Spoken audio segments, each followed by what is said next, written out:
It isn't over. In the rubble, a body part is found, quickly taken away to the mass burial site. No time to identify it. It is an hour's bus ride from the landslide.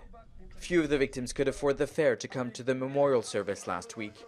Held in the presence of VIPs and the foreign media, the president promised to support the bereaved and injured. Empty promises, says Cisse, an accountant turned gravedigger. The memorial came too soon, he says. There are plenty more bodies to bury, and the risk of disease remains.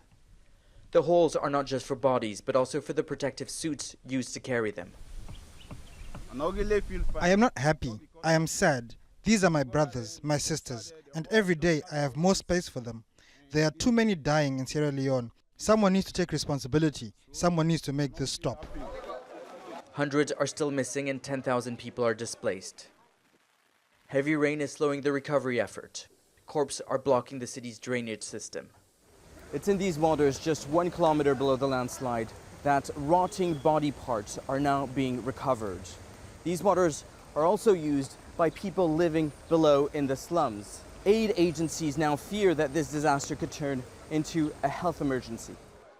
Rescuers handling bodies wear protective suits that were used during the 2014 Ebola outbreak to avoid an epidemic.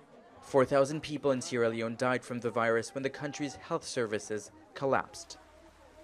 The United Nations now fears the damage caused by the landslide to water and sanitation systems could promote the spread of waterborne diseases like cholera or dysentery, especially in relief centers. In this facility, we have a lot of people living together in cramped premises.